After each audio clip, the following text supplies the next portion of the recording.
Ladies and gentlemen, we are here today to honor and celebrate Max Stone's life. Our officiant today is Rabbi Jerry Cutler. On behalf of a very grateful family, thank you for your presence here today. Immediately following today's memorial services, the family invites you to join them in honoring and celebrating Max's life in the Groman Eden Hospitality Suite located at the other end of the chapel.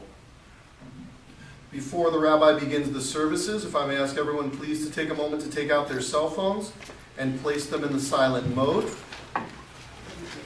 As you can see, the American flag lay folded on the table in remembrance. The United States military has brought us the honor guard to present the flag to the family. Gentlemen.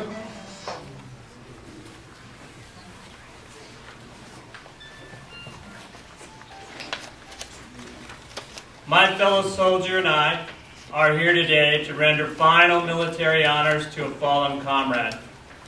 Today's honors will consist of the playing of taps, the unfolding of the flag, the refolding of the flag, and the presentation of the flag. We ask all who are able to please stand during the playing of taps. Current and former military service members may render the proper hand salute. At the conclusion of taps, you may be seated during the folding and presentation of the flag. Thank you. Please stand at this time for military honors. Present arms.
You may be seated during the folding and presentation of the flag.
flag is presented to you on behalf of the grateful nation in recognition of the faithful and honorable service rendered to this nation by your oath.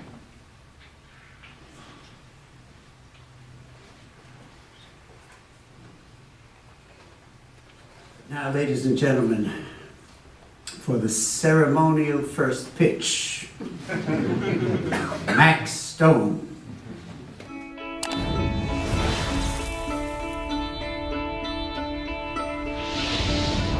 Have your ID ready and go to the second window, please.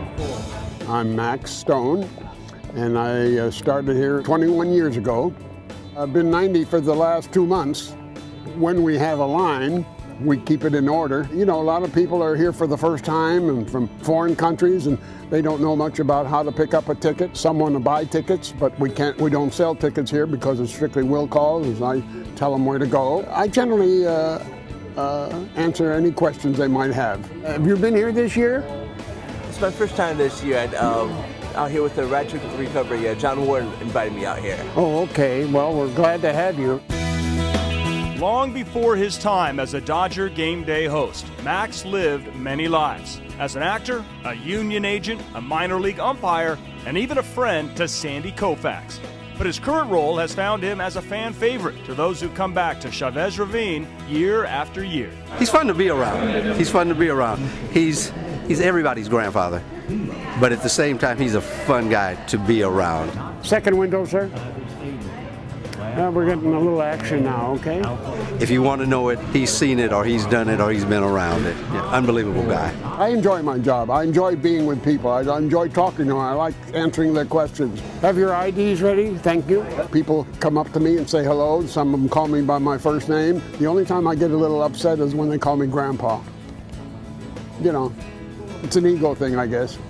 I just can't see myself staying home all day and looking out the window, and there's only so much reading you can do, you know, and I like being around people. All of my friends obviously are half my age.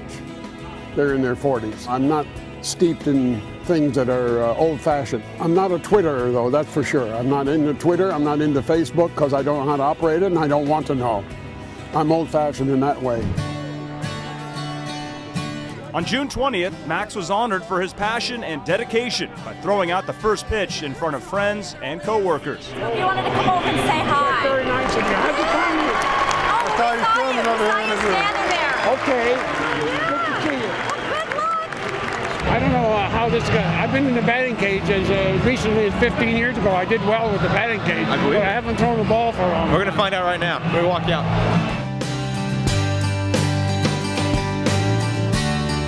Please give a warm welcome to Max Stone. Here we go, buddy.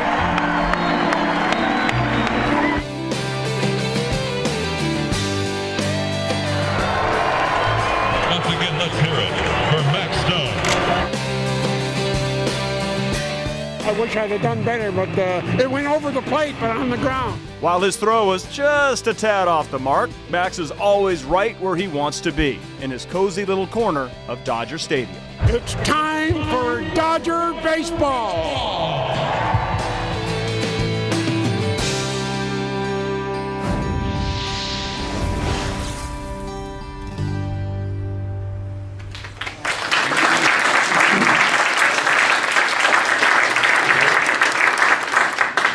I was looking at it and really liking it, and then Stephen took it from and walked away from me. So I'm going to sue for discrimination.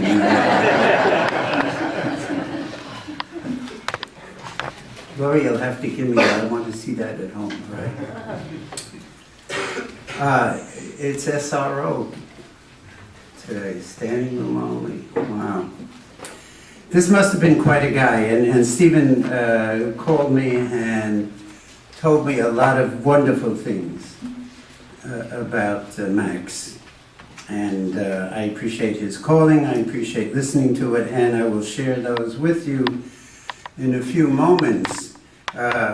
We start the service, everyone, with the 19th Psalm. Now, why do we pick the 19th Psalm? Because who of us here hasn't argued or been upset with God.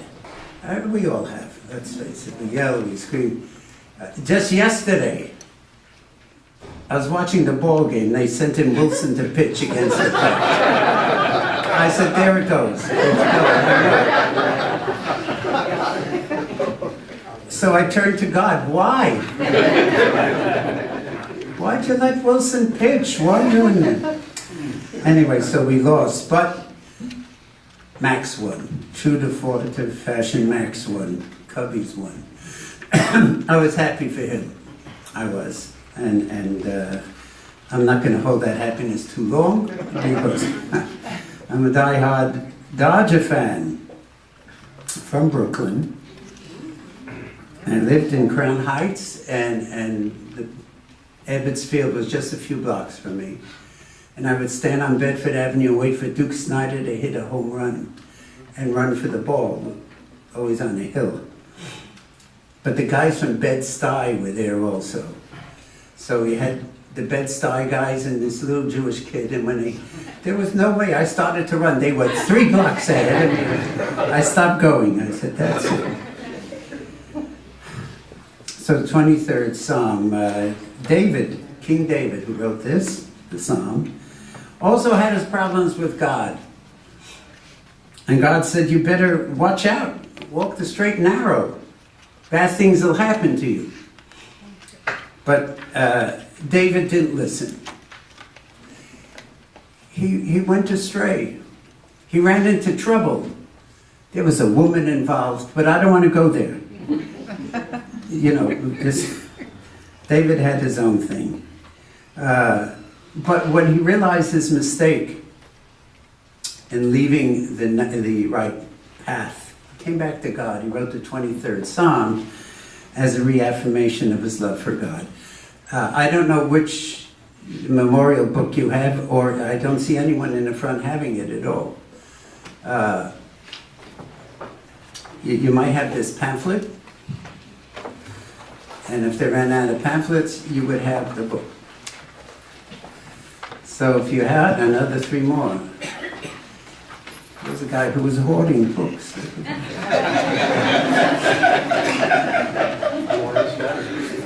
How much can you get for them? On page 19 with the memorial book, and if you have the pamphlet, it's right up front, first page, 23rd Psalm. Can I ask you please to read it together with me? The Lord is my shepherd, I shall not want. He maketh me to lie down in green pastures. He leadeth me beside still waters. He restoreth my soul. He guideth me in straight paths for his name's sake. Yea, though I walk in the valley of the shadow of death, I shall fear no evil, for thou art with me. Thy rod and thy staff, they comfort me. Thou preparest the table before me in the presence of mine enemies. Thou hast anointed my head with oil.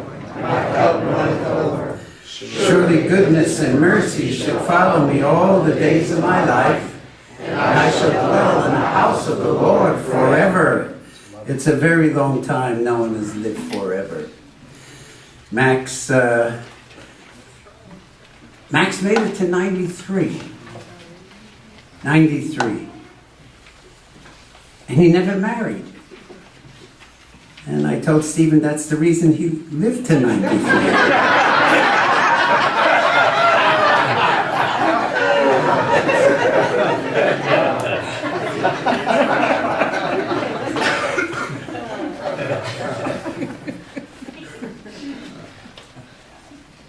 But we don't judge a person chronologically, but rather what that person did, and more importantly, what that person meant to others. Now, they told me Max Stone, 93, didn't have a family, much of a family, and I said, well, okay, there'll be a few people here. All of you showed up. What a testament to this guy, to his beautiful nature, to the type of person he was. But I got a critic here. Who's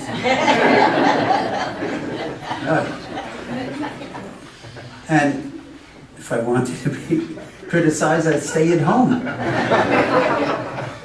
And all of you came to pay your respects to this guy. And before I forget, I always wanted to do this. All right, Harry, up there in the third round, here you go.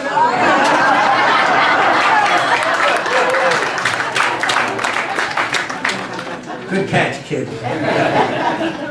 I really always wanted to do that. Whenever I saw these guys walking and throwing. Finally got to do it. Max, thank you, my friend. And we honor a person because of what that person did and how much he meant. He meant so much to each and every one of you. I understand most of you met him at the ball games. When he was there, we're just welcoming everyone, taking tickets or something, or at the box office. Wow, God bless you for doing that. It means so much. So, it was time. The long time that he lived and what he did with those years. That's why we're here to memorialize him.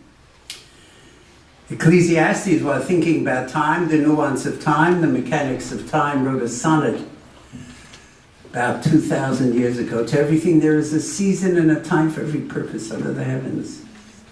A time to be born and sadly a time to die, a time to laugh, time to cry, time to mourn, time to dance, time to cast away stones, time to gather them together again, time to embrace, a time to refrain from embracing, a time to seek, a time to lose, a time to discard, a time to keep, a time to be silent, and yes, a time to speak. So with your kind indulgence, I will try and read fast because Stephen talked and talked and talked, but not that he's such a long-winded speaker. He was telling me facts about this guy. I didn't want him to hang up. Max Stone. And, okay, the light. I'm having trouble with the glasses. But they're okay. Don't go to Costco to fill your glasses.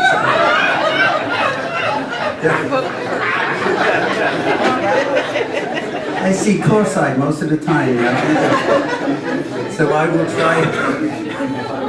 Max Stone was born in Milwaukee, April 12th, 1921.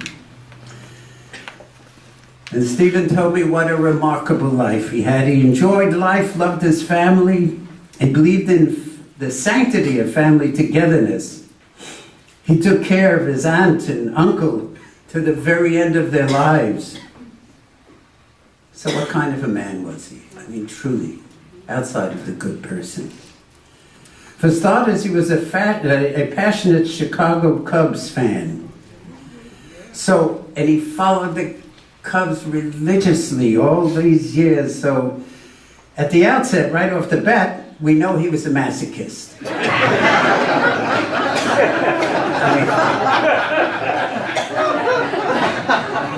Not Chicago fan, with all these years, still rooting for them. God bless him.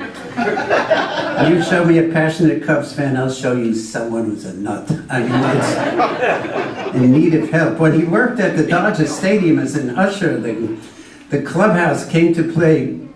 He displayed his allegiance to the Dodgers who were playing. And so the Cubs were playing the Dodgers. But he openly showed that he was a Cubs fan at Dodger Stadium. Now, who in their right mind would say, I'm a Cubby fan and he's taking tickets at Dodger Stadium? So, that's why you gave out the nuts, I'm sure, because he was. But that speaks volumes about Max, who just wanted to have a good time and make people laugh. That's what he wanted to do. He enjoyed traveling to Israel, Europe, Africa. When he went to China, 10 years ago, so he was 83, he went with Stephen. They ski lift to the top of the China Wall. And it's a very winding road. I don't know anyone of you who's been there. I haven't. I heard it's a very winding road.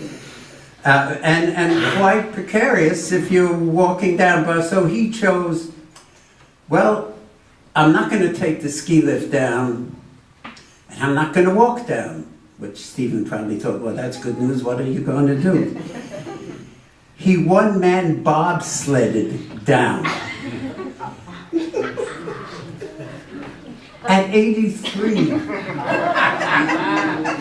From the top, was it 1,800 feet or something?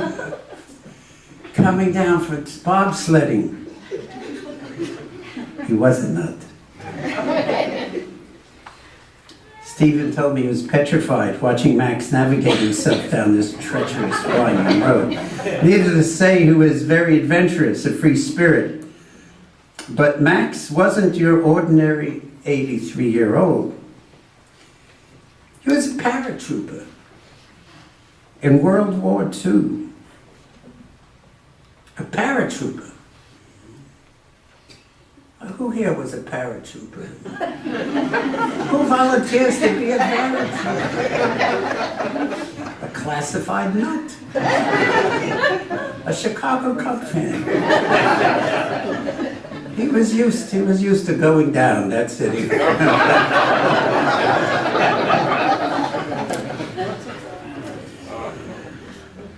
He fought in the south of France, and for his valor, he received the American Theater Campaign Ribbon, 5 Bronze Stars, the Victory Ribbon, 30 Overseas Action Bars.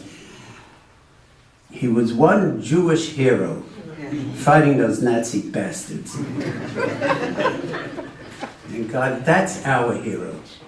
Now if you're Jewish and you hear this, that's a hero. A guy who fought. He went in and he did his thing, God bless him. He was an avid reader.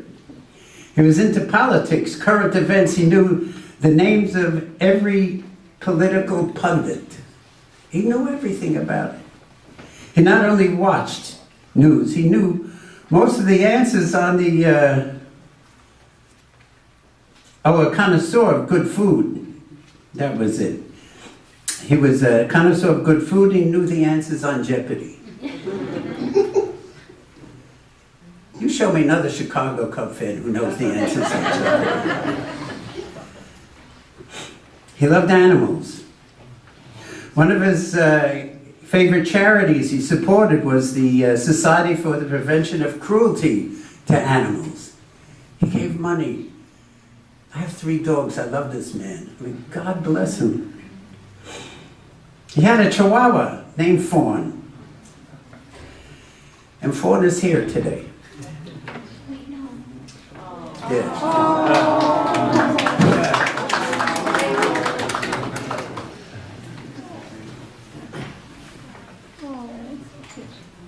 As soon as I saw Fawn, I knew my service was going to the dogs. I said, oh, I'm finished.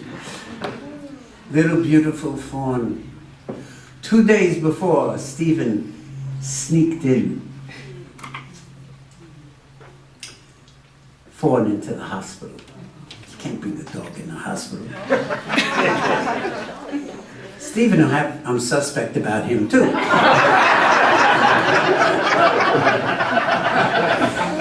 He brought in Fawn.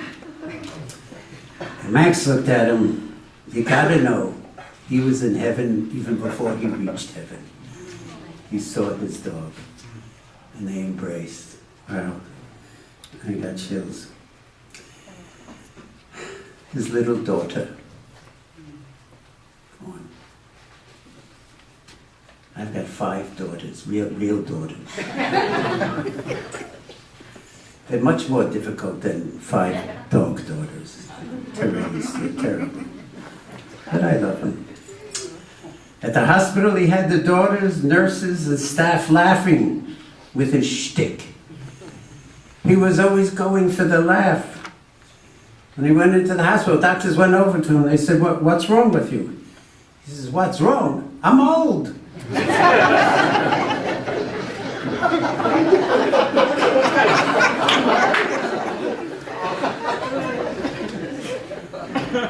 He loved humor.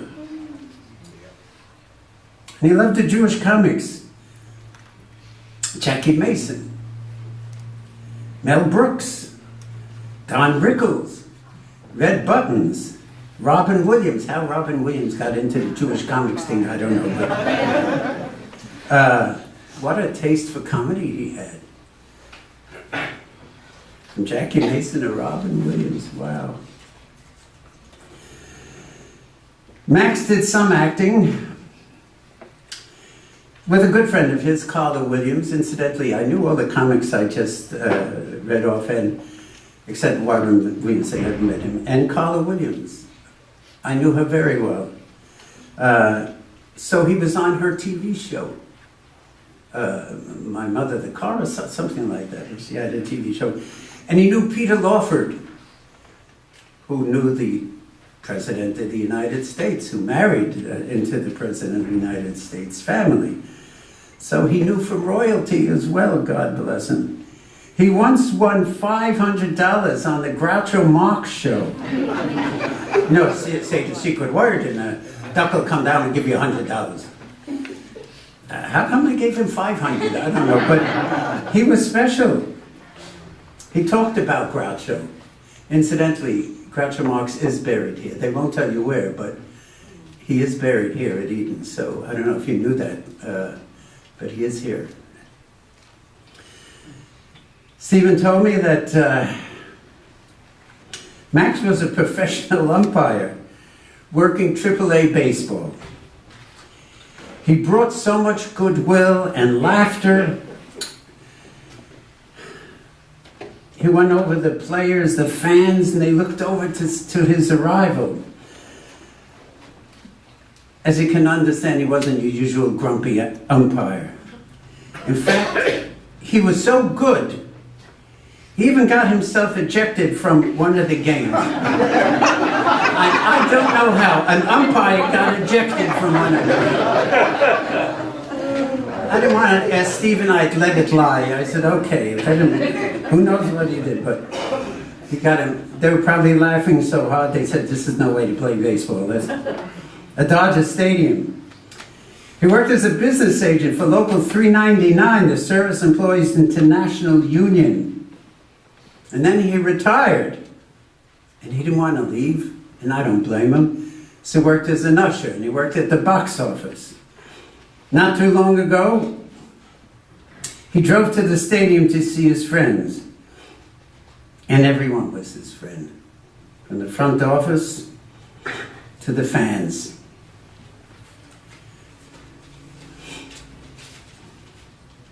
Tommy Lasorda. Tomorrow's his birthday, Tommy's birthday. Tommy loved it. He loved Tommy.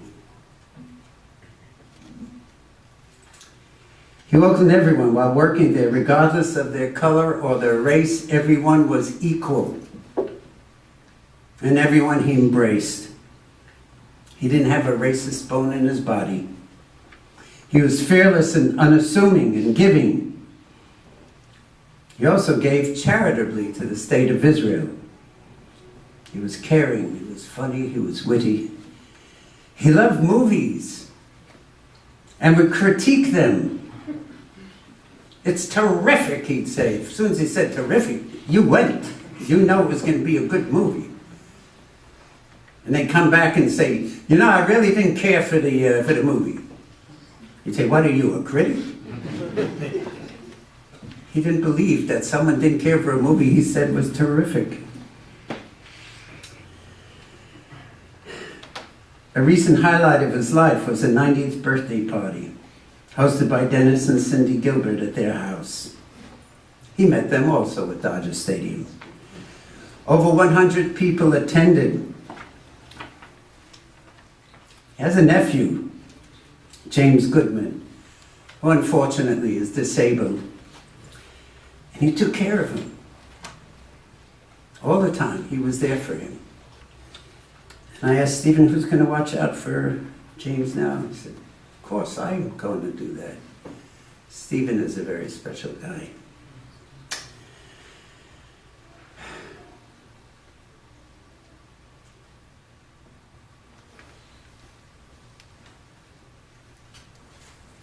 Why was I chosen for this? I don't know. They said because I had a sense of humor. It goes beyond that. I was chosen because I loved baseball. I love baseball. Played high school baseball. And I love this man. So thank you for choosing me, whoever did.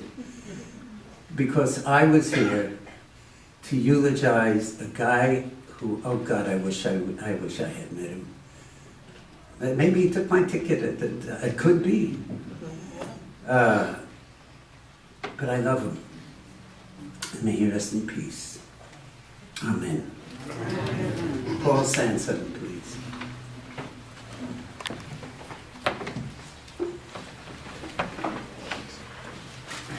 Well, here's a sentence I never thought I'd utter. Rabbi, you're a tough act to follow.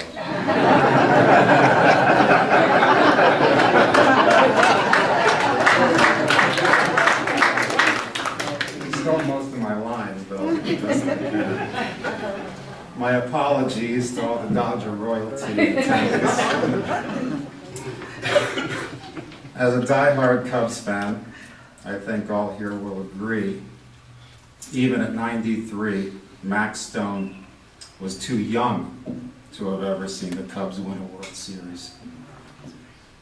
I'm sure it's not lost on many in this room that at this very precious moment, the Dodgers and Cubs are taking the Wrigley Field Diamond in an unknowing tribute, the Max Stone Field of Dreams Classic.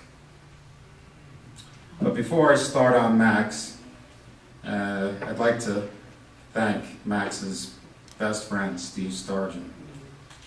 Not only did Steve put up with Max for these past 40 years,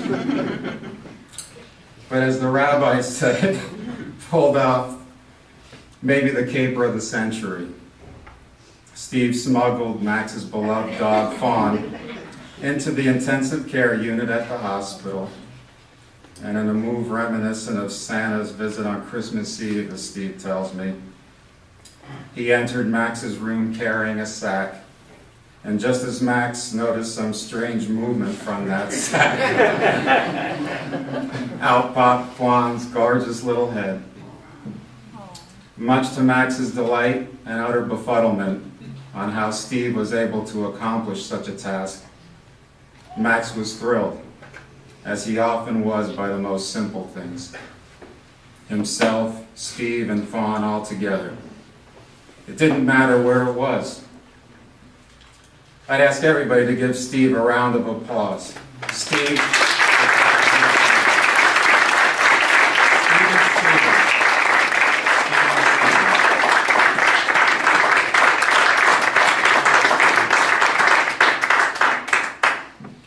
You may have noticed I just called Steve, Steven. In our circle, this greeting was a nod of endearment between us all. I can't tell you how many times over these past 40 years, when we connected over the phone or got together in person, that the official greeting was always Max, followed by a heartfelt, Alan, where have you been? If it had been more than a week or so, it would immediately revert to a scolding. But Max truly cared. He wanted to know what you possibly could have been involved in that deprived him of your company. But as we in this room know, that was Max. Whether you were 9, 19, or 90, if you were privileged to be seated at a table with Max, you could be assured of interesting conversation. He was the wisest, maybe the smartest man in the room. But somehow Max always made you feel like he was the lucky one to be in your company. He always had a great story, a compliment. We all have our own stories and descriptions of Max. Max was a true animal lover, often gentle, kind, humble, funny, but always opinionated, and always with a quip, irrepressible. Part Judge Judy, part Bob Barker. The sum of the total acquired knowledge and life experiences that are best described as legendary. A World War II soldier, a labor union agent, an actor, an umpire. I actually played in a few games that Max umped. I'll never forget players being called out on strikes by Max, and he'd yell out the familiar, he never yelled out strike 3, or the familiar you're out. Max would ring up any batter caught looking at a third strike, as if to say, how could you just look at that pitch? And put an exclamation point on the call. Max's signature phrase on strike 3 was to sit down. Of course, that's probably why he didn't get higher than AAA. But you could count on Max to make everything entertaining. And just a little aside from that, I was actually at a stadium with Max, and he brought me over and he wanted me to join him in greeting his old crew, represented with Bill Haller and the other 3 umps that day. So after we spoke to them in the clubhouse, and they all loved seeing Max, he went to our seat, and the guys after the national anthem all turned to Max and they pointed, all 4 umpires, in a gesture that you belong here. And I thought that was quite touching, and obviously so did Max. Most recently, Max worked as the official host at Dodger Stadium, a job he loved and a career he started at the age of 70, a calling and a position he held for more than 20 years.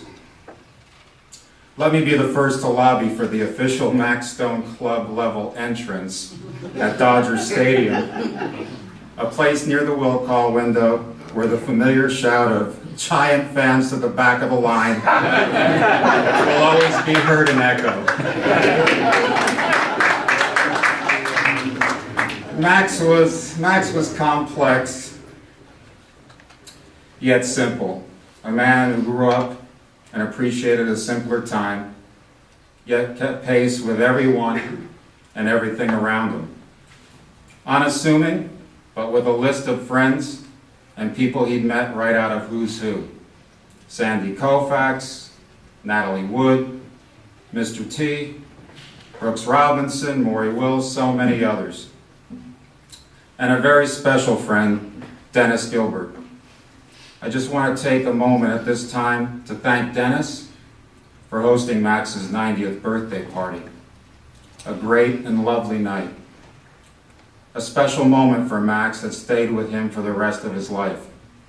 Dennis, I can't tell you how much that night meant to Max, and how often he spoke about it, as well as the special feeling and high regard he had for you and your family. Thank you very much, Dennis.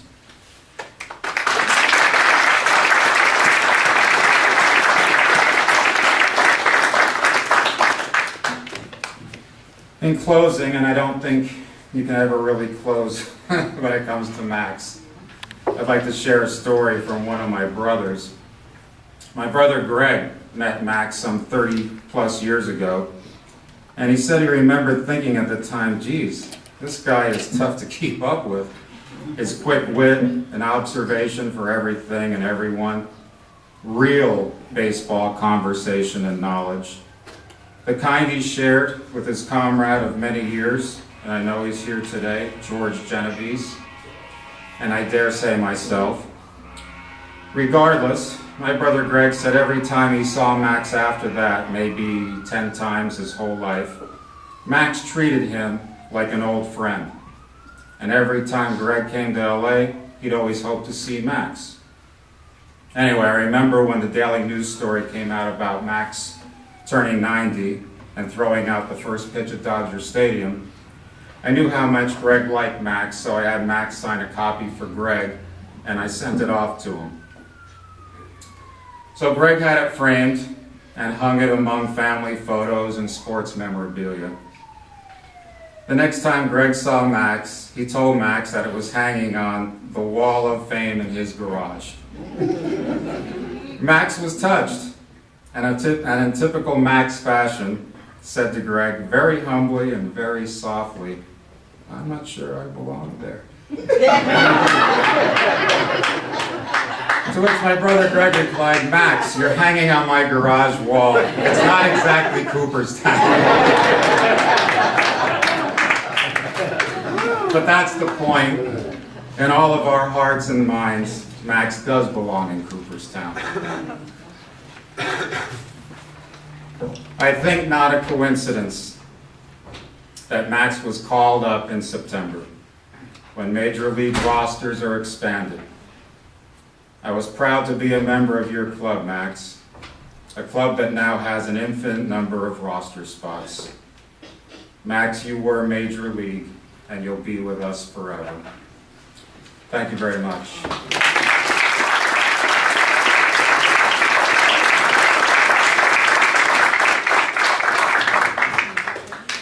Now, we do have a lot of speakers, Laurie Green, Sharon McCabe, George Genovese, who's a big name back in New Jersey.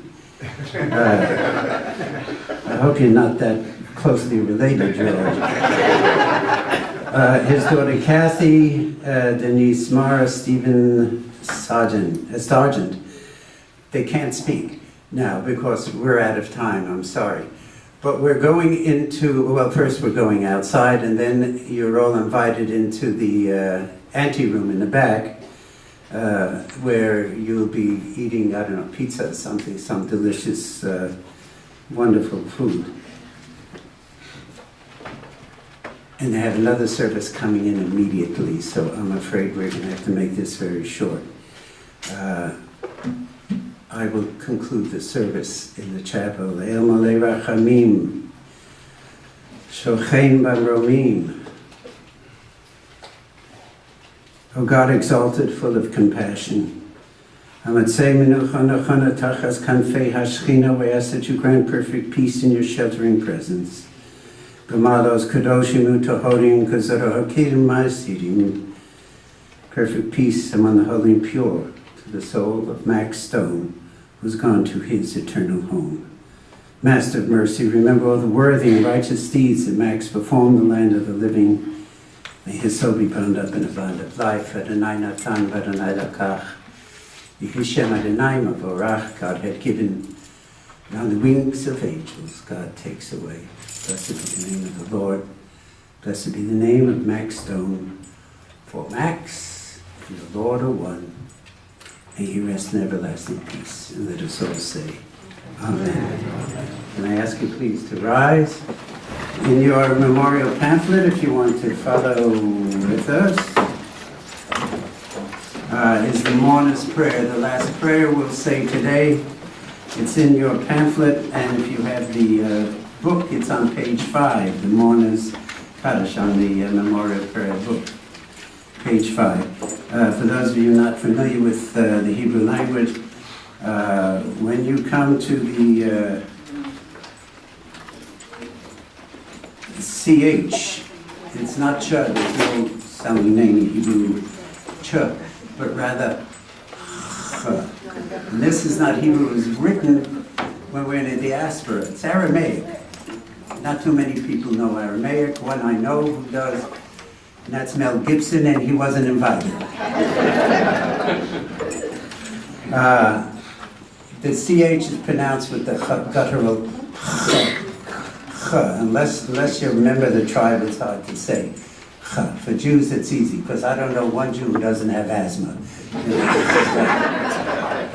Okay, everyone.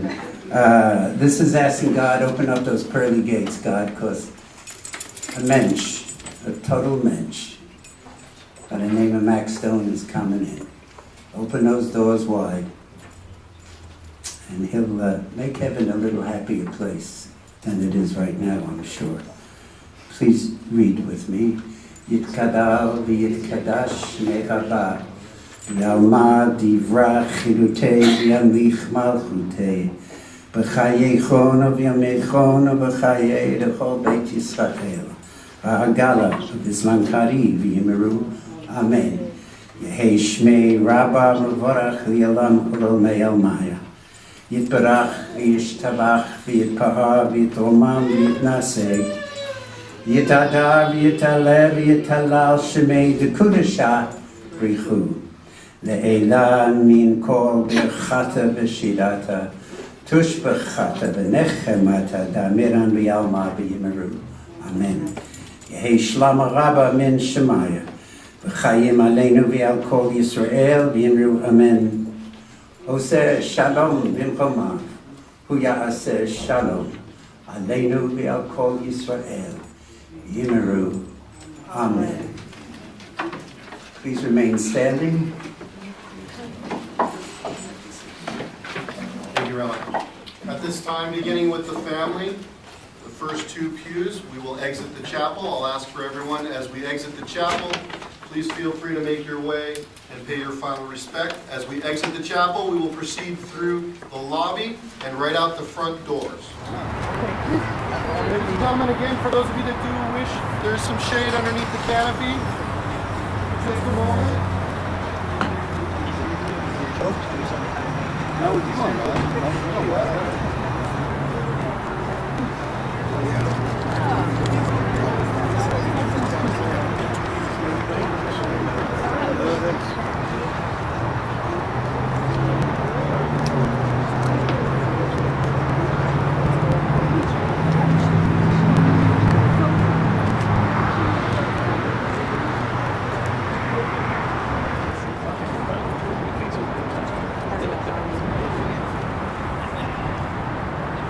Good afternoon, folks.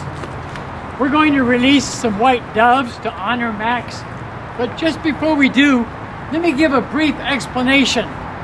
These birds are actually homing pigeons, so when we let them go, they're just trained to fly back to their home, and that's the symbolism.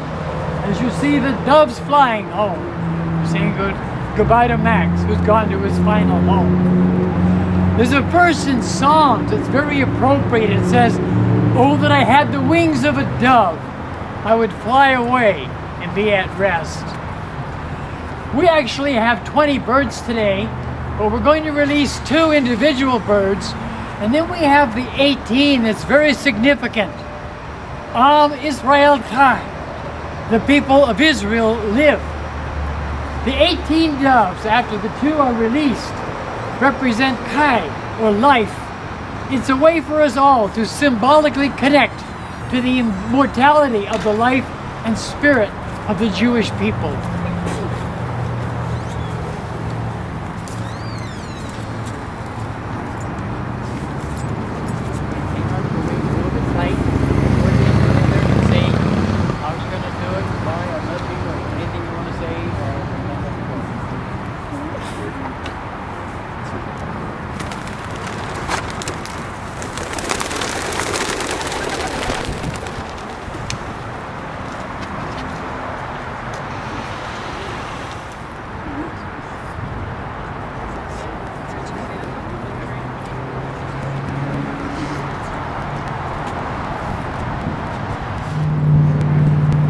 Ladies and gentlemen, again, on behalf of a very grateful family, thank you for your presence here today. The family welcomes you and invites you to join in honoring and celebrating Max's life back here in the hospitality suite. At the end of the ramp right here at the top, there's a door that'll be on your right. Feel free to enter through there. There's a book for those of you that have not signed the book, all the attendees, please feel free. With Tinker Evers and Frank Chance, Cub fans did a victory dance. Who was Harry Steinfeld anyway? Jolly Jolly was a showman, Gabby's Homer in the Gloamin', and so pretty the Windy City in those days. I'm talking baseball, Warneke and Kyler Cubs, baseball, Hack Wilson and Wildfire, Augie Stan and Jurgis on the club. That year Freddie Lindstrom was a sub. I'm talking baseball, baseball and the Cubs.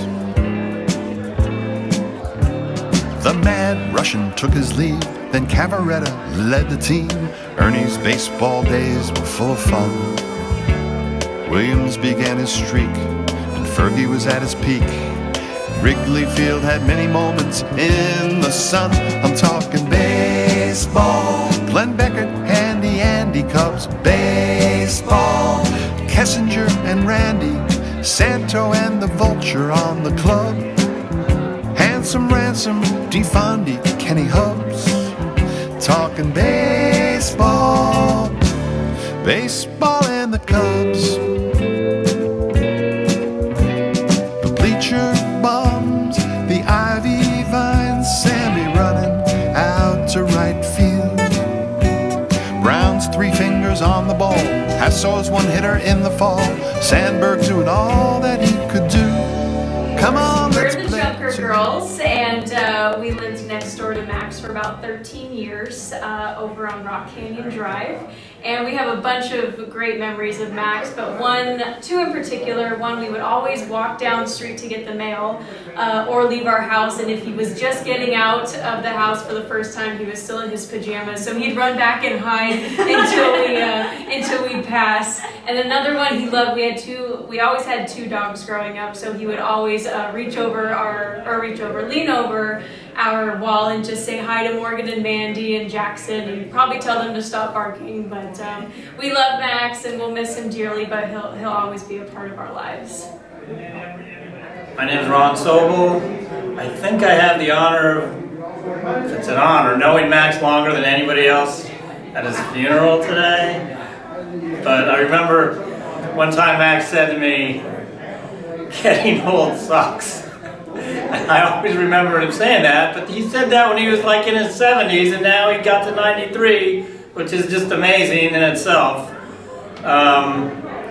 Max and I went to a lot of games together. We even went to see the Cubs play in Wrigley Field, play the Dodgers, and we saw the White Sox and the Tigers that same trip.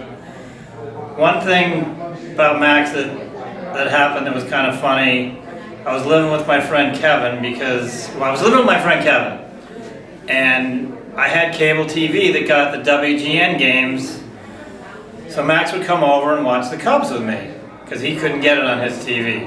Well, my friend Kevin took the remote and he was in the other room and he kept changing the channel. Max started screaming at me, "What's going on? What is with this stupid television? You bring me all the way over here to watch the Cub game and I can't even watch it." And Kevin comes running into the room, starts cracking up laughing at us. So that's one of my Max stories. I got a lot more, but it's kind of difficult to sit here and talk about them. So anyways, Max, I hope you're in a better place. My name is Roy Child. I worked with Max for about 20 years in the ticket office. I remember when Max first came there, they told me, said, "Man, we got an evil old man coming in." So me and Max worked in a booth built for 2 people, and we both wasn't that big of a person, but we kept bumping into each other. So we kept bumping. I told him, I said, "Max, you not big, I'm not big." I said, "You got to stop all that. It's big enough, this booth is big enough for both of us, but we can't keep bumping into each other." But like I tell anybody, Max will be mixed, so I miss him already. I've worked with a lot of people in my life, but Max is the first person I ever worked with in my life that I never got mad at anything. He's one of a kind, and Max, you will be missed. Hey Max, we're going to miss you like hell, but I'll tell you something. Now I can get to the ballpark anytime I want without being afraid of somebody coming in here and scolding me, telling me I'm late, and if I miss a game, I won't worry about somebody coming and saying, "How come you missed the game?" Well, Max, I gotta tell you, it made me go quicker because I didn't want to get any stuff from you. Max, I'm gonna miss you so much. Having seen your smiling face and getting your big hugs at the Dodger Stadium and your greeting it's gonna be difficult to go to Dodger Stadium now and not receive those hugs and kisses from you. I love you so much. I'm so happy we were able to have our party for you. Yes, your 90th birthday at our home. And there's a lot of good memories there. And We we're gonna miss you. speak of you often. My name is Cheryl Lomelli, and I was Max's facialist for the last 15 years. He was a character. He was always late. He always got lost.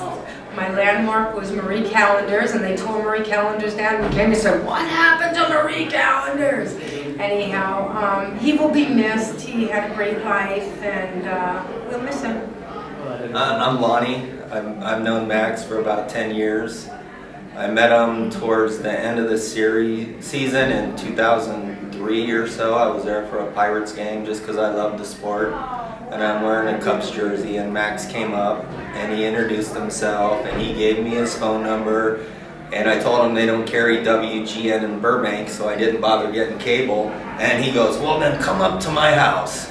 And I'd go to his house every chance I got to watch the WGN and the Cubs. And he's family. I'm gonna miss him. My name is Brad Foss. I met Max through Steve, about, I believe, somewhere around 10 years ago. And it was kind of interesting finding out that Steve and Max had this relationship that it was just kind of unusual. That come to find out that Max is 80 something years old at the time, and I was like, what? Okay.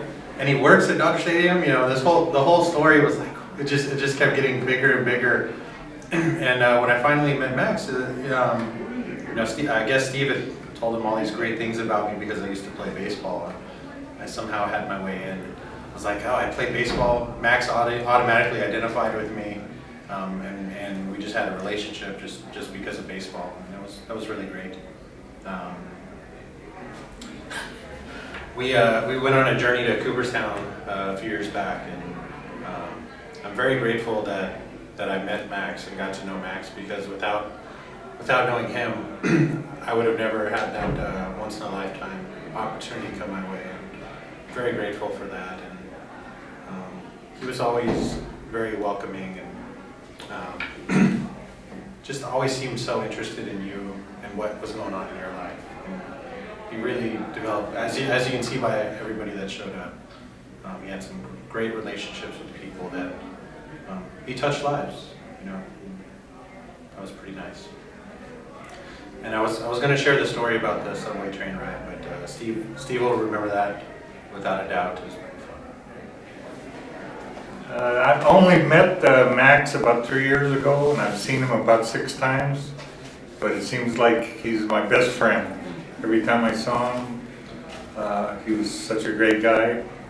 Went to visit him in the hospital before his death, and his concern was, how was I doing? And I thought that was quite funny. I accompanied Max back to the Baseball Hall of Fame 3 years ago, and that was one of my top bucket list items, and we had a great time. There were 4 of us. Max was in his 90s, I'm in my 70s, and Steve was in his 50s, and my son was in his 30s. The only one we missed was a teenager, and we had a wonderful time together. So I'll miss you, Max. See you soon. Miss you, Uncle Max. We miss you. You were a great man. I remember you at Dodger Stadium, sending Medea her Dodger schedule. She looked forward to that every year. We're going to miss having that schedule now that we have Dodgers back on DirecTV. We love you, Uncle Max. Okay. Hi. My memory of Max. I have to say this, and I'm going to say that Max, he's not here in body, but he's going to always be with us in spirit. And I'm going to just say, Max is hilarious, will always be hilarious in our memory. And this is our family. There's my mom that's not here, and Ernest. And we are considered the family. And Kevin, Kevin reminded me that his diapers said Union Baby. They used to write it on his Pampers. But we're the family, as Max would say, from the dark side. And Max would always, his humor was just out of the box. He was unique, extremely unique, one of a kind, a memory that will always last. When we pass by Dodger Stadium, it won't be Dodger Stadium, it'll remind us of Max. Union Hall, regardless to if it's not the one where he started. On 7th or 6th? It was 7th. Outstanding. Yeah, it'll still be Max, you know, and he'll stay in our memories, and that's close to our heart, and he'll always remain with us. We love you, and we'll look for you everywhere that we go. Hi, Max. We're gonna miss you. I'm gonna miss the phone calls and checking on the puppy, how he's doing. And I love you so much, and I will never forget the friendship we had with your mother, Sally, and the family. We were a family. Love you and gonna miss you. Hi, Uncle Max. It's Stevie Weeby. We just love you so much, and we just want to just let you know that you're gonna always be here in spirit. And my fondest memory of you is when we were at Dodger Stadium. Well, Michael Jackson was at Dodger Stadium. The Victory Tour. The Victory Tour, and everybody knew how much we liked Michael Jackson. So my sister, my brother, my mom, and myself, he had us all sign in as ushers and snuck us into the Michael Jackson Victory Tour concert, which was awesome. And we will never forget that. Never. Never. That was like box seats. Yeah, box seats and everything. So people not to have tickets, we had box seats. So, and even they have us sign in as ushers, and I was 13, since it was 15, we weren't even supposed to be there, but Max made sure it was important to us, and my mom wanted us to be there.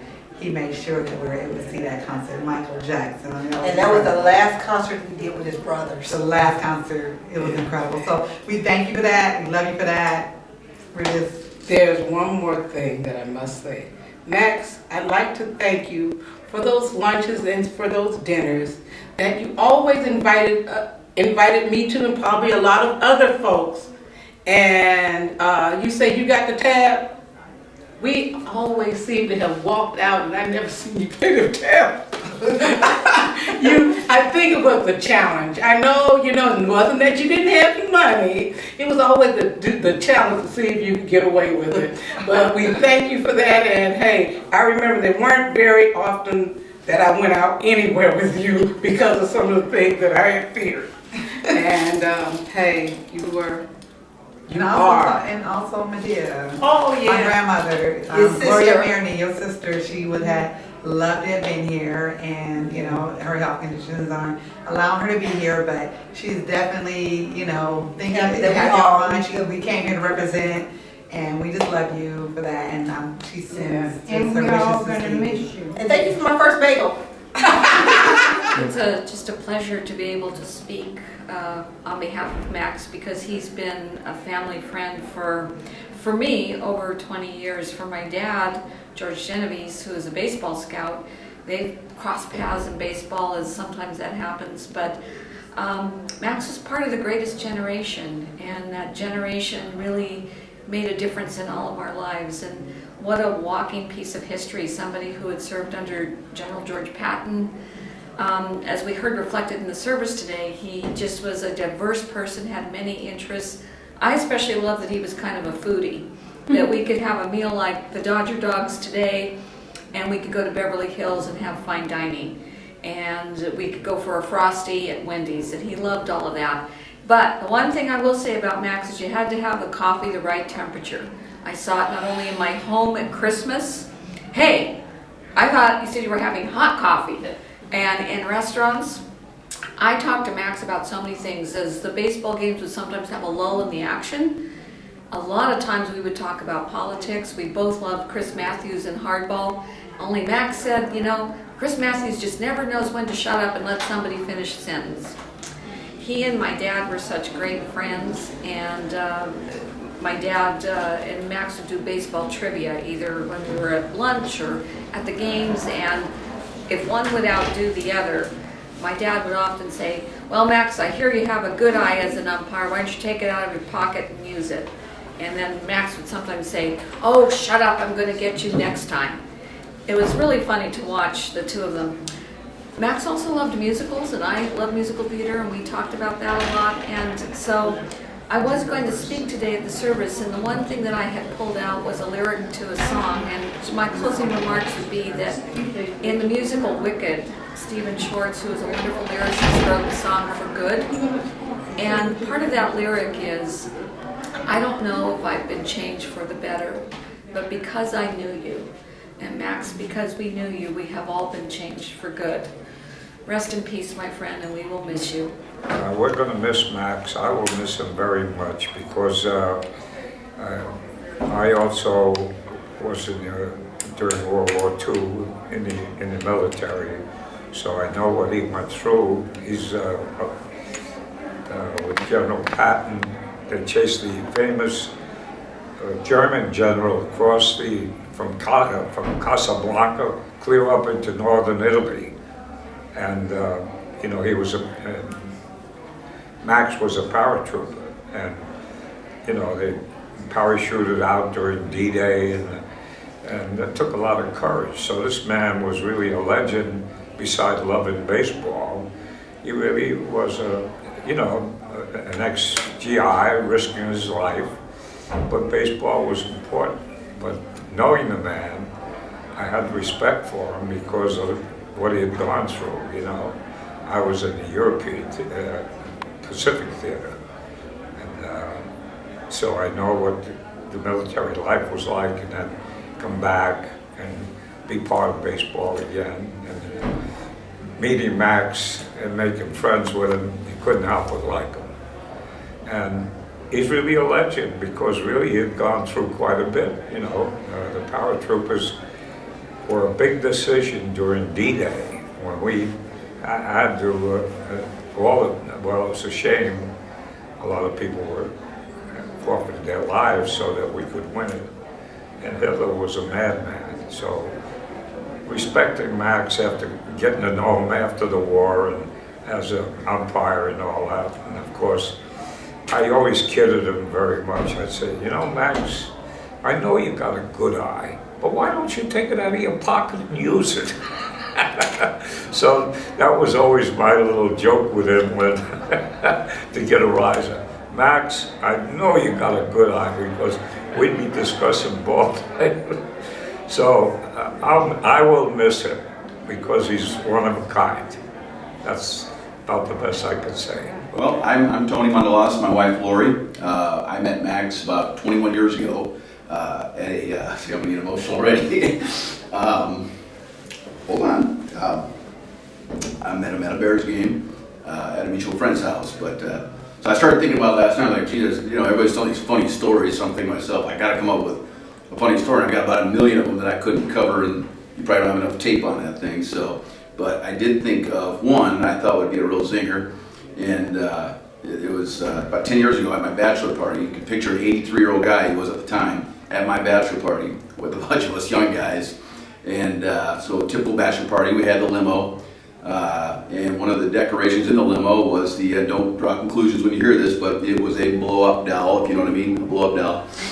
And so we made our way over to a nightclub over in Scottsdale, Arizona, and which was a totally young crowd. There was a band playing, and I think probably one of the highlights of the night had to be the moment where Max went on the dance floor and danced with the doll. I don't think if you could have saw the band, they were ready to drop their instruments. It was priceless. And I remember there was a couple of young guys, probably in their early 20s, standing next to me, and they're. I remember hearing one of them. I kind of overheard mumbling to the other, like, "I did not expect to see that tonight." So, and that sums up Max. That was our relationship was just nothing but fun, sports, and I think that really encapsulates who he was as a person. He never stopped being a kid, and so I want to miss him. So, anyways. Well, I was fortunate enough to meet Max through Tony, and he was a good person, great person, was always welcoming to Tony and I when we come to visit him and Steve. So we're definitely going to miss Max. We love him. He's always going to remain in our hearts forever. And we were blessed enough that he went all the way out to Hawaii to our wedding. So we're very grateful, and that shows what a good person that he is. So we're very fortunate to, like I said, to know Max, and him be a part of our lives. So he's gonna be greatly missed. That's for sure. We love you, and yes. Cubs better win today. And the Bears tomorrow night against the Jets, so he'll be watching. So, but I'm Denise Morris. Max was one of my best. No, he is my best friend. I've known him for 25 years. I was part of the family when I was introduced to him through his mother Elizabeth and Sally, his aunt, through manicuring. And they took me in as a family, as a member of their family for the holidays, for the birthdays, and as through the years, Max and I became very, very close. And what happened when about 5 years ago, he ended up having diabetes. And every day I called him up at 9 o'clock sharp. And I was a little bit late, 2 minutes late or so. He would say, "Denise, you were 2 minutes late." He says, "What are you doing? What did you do? Why didn't you call me at 9? I'm like, "Well, Max, your clock is 2 minutes past. It's 9 o'clock. Oh, okay. It's okay then. You're all right." And then I called him every day, throughout the day, and then I would put him to bed at night through the phone. I would call him up around 10, no matter what time it was in the evening. He'll be eating dinner, and you go, "I'm eating dinner," and he would hang up on me. And it never failed. But I was with him in the hospital almost every day. Keith and I, my boyfriend, we went up from Woodland Hills up to Valencia every day. And then when he was supposed to come home, I was supposed to take care of him. So now I'm at the house, and he is surely missed. We used to talk in the hospital about Fawn. He wanted to know how Fawn was doing, his dog. And the night before he passed, he got up and sat up and he goes, "Denise, are you taking him out?" Taking her out, I'm sorry. Taking her out, Fawn? And I said, "No, she's not going outside at night." And so we snuck Fawn in. I mentioned it to Steve that we should do that, and he was so happy to see Fawn. And then I showed him a video of Tennessee, my granddaughter, that night, and I showed him some pictures of his 93rd birthday that we all had together at the Yacht Club in Westlake with my son Matthew and his girlfriend Elizabeth and Lori and Gary and Steve and myself, and it was great. He didn't like the dessert that we got him, a special dessert. He wanted our desserts with cake and ice cream. He said, "I don't want that. Give me that cake and ice cream." And it was fun. We had lots of fun with Max. And through the years, he'd get used to that. One of the things bringing up my children, Matthew and Tyler, he would always give me baseball tickets. We would go to the theater together. He also gave us movie passes, so I got to see movies for $1 with my children, each of them. So we had great times together. We used to watch, no matter what we had to do at the house, we always had to watch the sports games. That was it, the Cubs. And he loved them. He loved the Cubs, of course, and then the Dodgers, and the White Sox. And in the hospital, we kept, at the hospital, he kept saying, "I want a baseball game. I want a baseball game. I don't want a football game, baseball." And so when the attendants that was taking care of him, Jacob, said, "Is there something wrong with Max?" I go, "No." "Well, he keeps asking, it's football, and he keeps asking for a baseball game." I said, "Because he worked at the Dodgers. Up to 3 weeks ago, he was working at the Dodgers. He's a baseball fan. He loves the Cubs. He loves the Dodgers." And so he ended up putting on YouTube a baseball game between the Dodgers and the Giants. And the Giants were beating them 6-0 when we were watching it together. And he goes, "Oh, this is going to be a lousy game."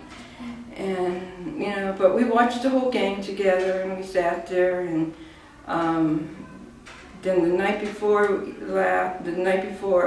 he passed, we watched the game again together, and I tried to calm him down because it was just something that he could watch, because he wanted to watch a real game, and I told him that they were going to show it. The Dodgers decided to show the game. No, Time Warner was going to show the games, the last 6 games. So it's a shame, because at 12 o'clock, the Cubs and the Dodgers were playing, and Keith, yesterday, my boyfriend, watched in honor for Max, watched the Cubs and the Dodgers, and he doesn't watch baseball, so that was a biggie for Keith. So I just want to say I love him, and I love him, and I love him. He was a great man, great friend. He'll always be in our hearts. Yes, and I just remember him sticking out his tongue at me at the hospital and winking at me and saying, we're going to be going home, we're going to be going home. And now hopefully he's home with his family and friends up there. Thank you. Hi Max, I'm just glad that we got a chance to be together and for you to show us how to live and take part in things and show us how to work at the Dodger Stadium, at the racetrack, and all the wonderful good times that you showed us. And thank you for being there for me and my wife's wedding. And I just want to thank you from the bottom of my heart. And I know you're in heaven, Max. I know you did all the right things, to get there. So just thank you for everything. And whenever you get a chance, just look down on us and bless us a blessing. Send us a blessing. Thank you, Max.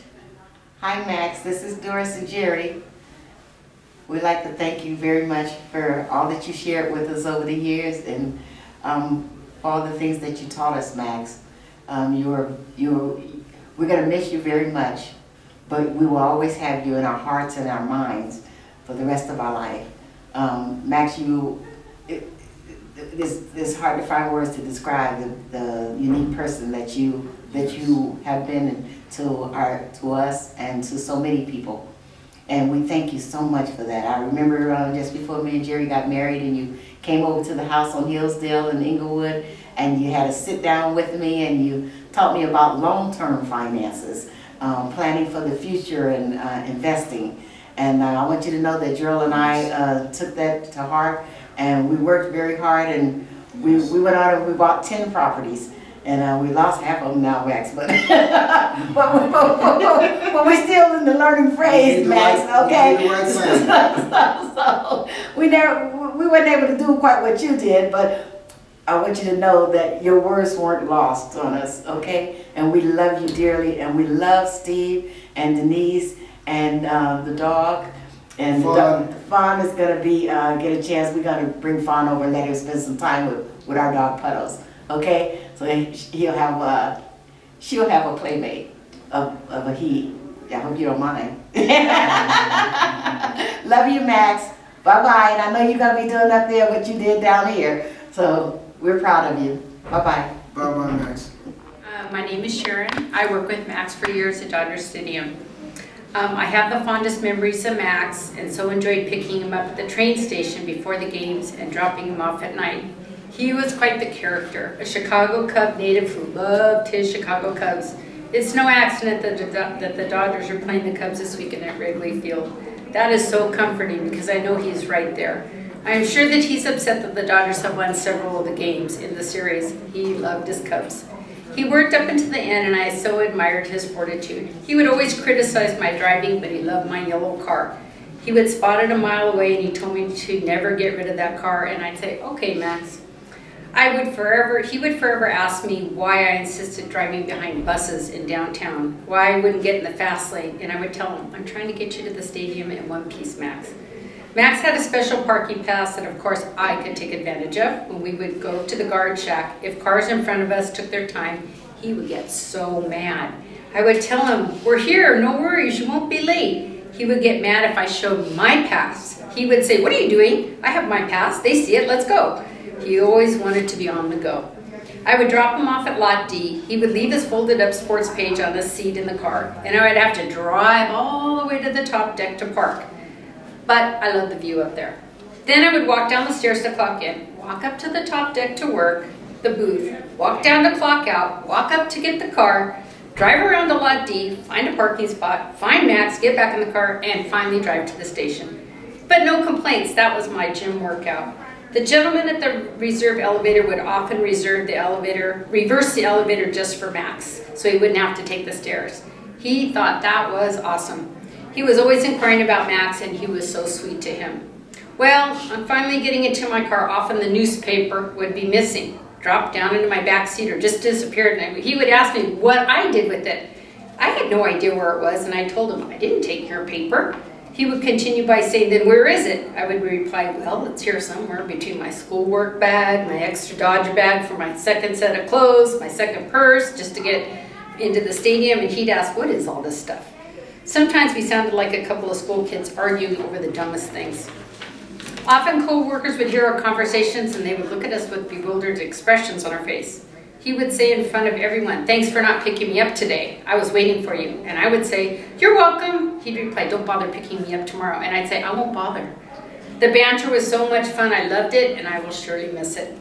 I want to thank the nice parking lot guys in Lot D for always accommodating me and saying hi to Max on a daily basis. He loved that they knew him and took the time to chat. It seemed so strange to not drive into the train station at last homestand, and everyone was so concerned about him, and he never missed a game. The people at Union Station all knew him, and they would buy him a soda at the bar while he waited for the train at night, or he would get tickets for the conductors, who all looked out for him. People who rode the train would see Max in his Dodger uniform, and they'd just start up a conversation with him. He would always tell me how nice strangers were to him, and of course follow up the story with, can you believe it? I would constantly tell him, yes, Max, I can believe it. He would just shake his head in amazement. I could tell that he really enjoyed his many conversations with all kinds of people. I have to tell you that often Max would surprise me with a delicious bagel dog from Wetzel's Pretzels located in the train station. Originally, when he brought me the first one, I was in complete heaven. It combined my two loves, hot dogs and doughy pretzels. But then he would periodically surprise me with them when we got into the car for the ride up to the stadium. I would usually save them for my ride home, and he would get so mad at me for eating them cold. He would say that he just couldn't understand why I did that. I tried to explain that my boss, John, probably wouldn't appreciate me chowing down at the ticket window, but he still didn't let me off the hook. That was typical Max, always stuck by his guns. Sometimes after work, when my brain was in a fog and I was driving him back to the station, I would bypass the station and he would start yelling at me, where are you going? I kind of come out of my fog quickly and say, I don't know, I guess I was going home. He again would say, I can't believe you did that. And I once again said, well, I just did. He often made me feel like I was the 90-year-old. But of course, I loved that he kept me on my toes. That was Max, forever commenting on what was going on around him. If the Dodger games were on the weekends, Max would drive to the stadium. I was forever trying to get him to check the train schedule so that he could take the train instead of driving. But of course, he always said, no, I'm driving. I would secretly pray that he would get to and from the stadium safely. Enterprise Rent-A-Car were Max's go-to guys. They always supplied him with a car, and they were so, so sweet to him. He loved his time he could spend with his buddies in their seats on the club level watching the games. He would stay and chat when he didn't have to catch the train. I can understand why he wanted to drive. He was pretty independent. The art of driving was always a topic of conversation. As I said earlier, he hated the way I drove. Once early on, I even pulled over on Cesar Chavez and stopped and hinted that he could walk. Geez, he was shocked. And I felt really, really bad after that. But we just tried to roll with his comments, and life was much easier and more relaxing after that. Then on days when I couldn't pick up Max, his sweet co-worker Victor at Will Call would drive him. Well, Max had met his driving match in Victor, who I guess could make it to Union Station, from Union Station to the stadium in 3 minutes flat, according to Max, and never failed to remind me that if Victor was driving, we would already be there and he could be getting his coffee. Sorry, Victor, I had to rat you out. Now Max could not stop commenting to me about Victor's driving, and once again, he would say, can you believe that? I told him